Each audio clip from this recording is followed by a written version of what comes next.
can always cut that. I hadn't prepared to say anything, but I just want to let you all know that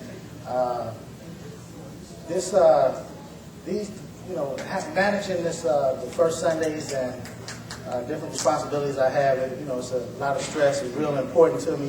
It's not just a job, like I say, I volunteer. You can't put a price on the work, and if I thought I could be a more efficient to serve this office that I have, that I would sacrifice, anything that it would take. But I'm saying all this just to express that my overwhelming appreciation and love for you all, for coming out and supporting. Because I really do mean it. I mean it, I love you, and I appreciate you because, we're all we have. My mother used to always tell me that, your family, this is all you got.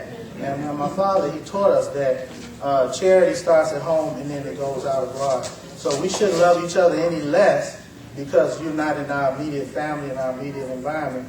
And the blessing and Allah's mercy and blessing and what He's given us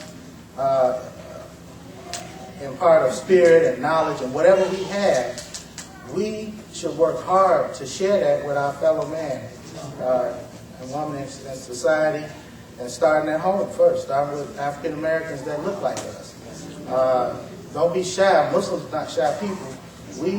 We're supposed to speak out when we see a wrong, when we see something that needs to be addressed, when we see an opportunity to give and give charity.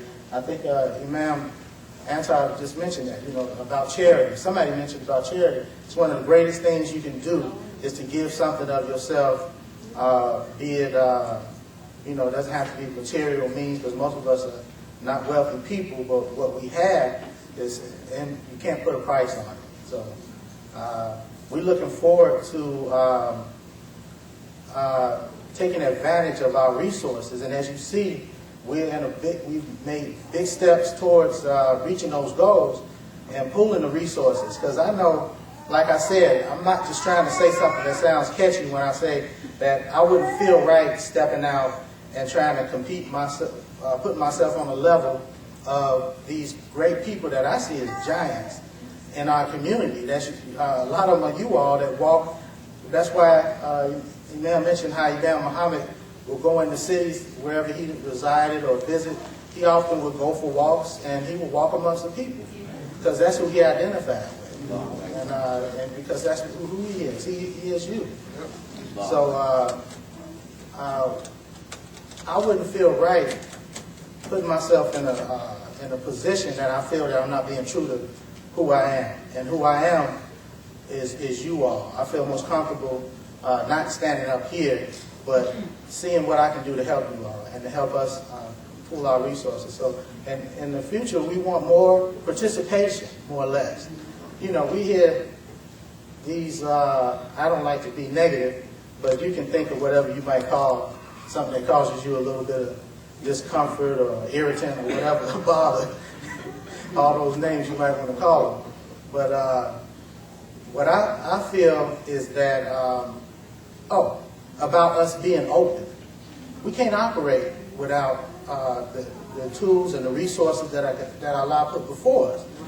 There's millions of cliches you can say about, no man is an island, and that benefit comes from the group or the numbers. We all are aware. We're not that silly and ignorant to think that we can do anything, accomplish anything good on our own.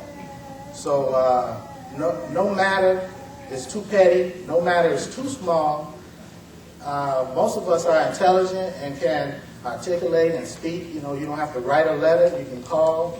And we want to satisfy what our community, what us as a group longs for, what we want. And we have an opportunity to do that.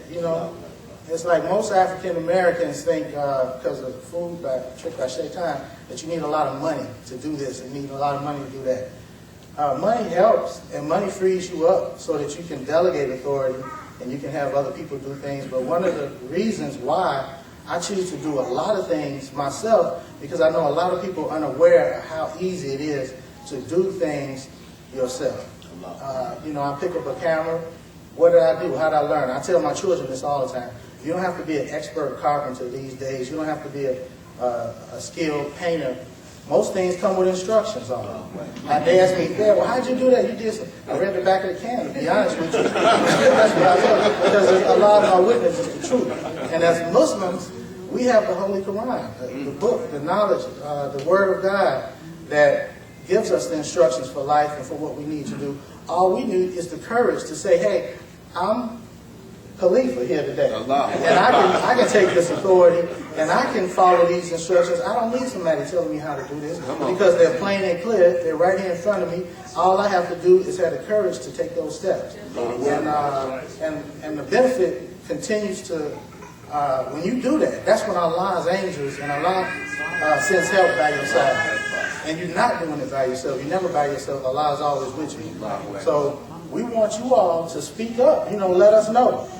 I don't have a big ego, and I don't mind having my feelings hurt either. Because usually, if you hurt my feelings, I don't view it as you saying something that hurt me.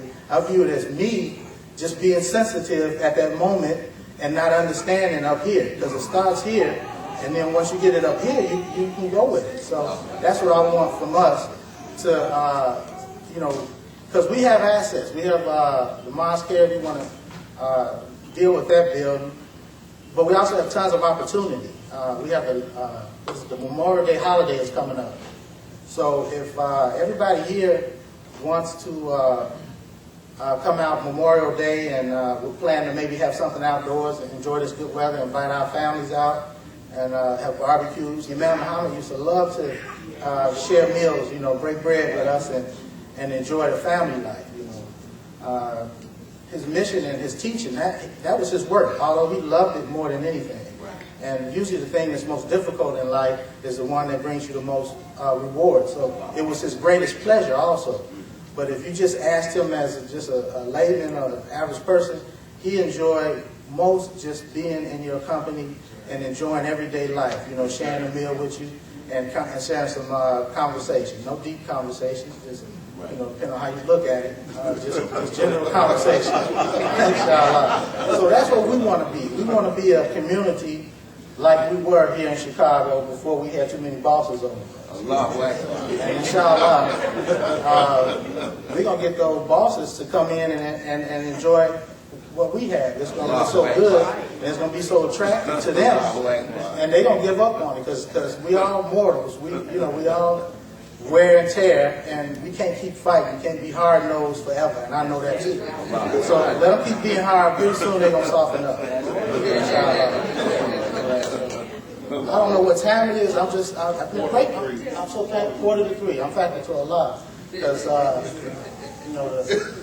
party might start in a minute.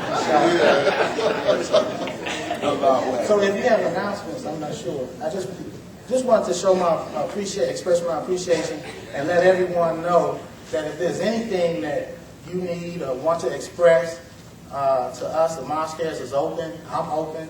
You can reach me through the Mosque by leaving voicemails or emails, inshallah. Thank you. Or to any of these good brothers and sisters you see here working.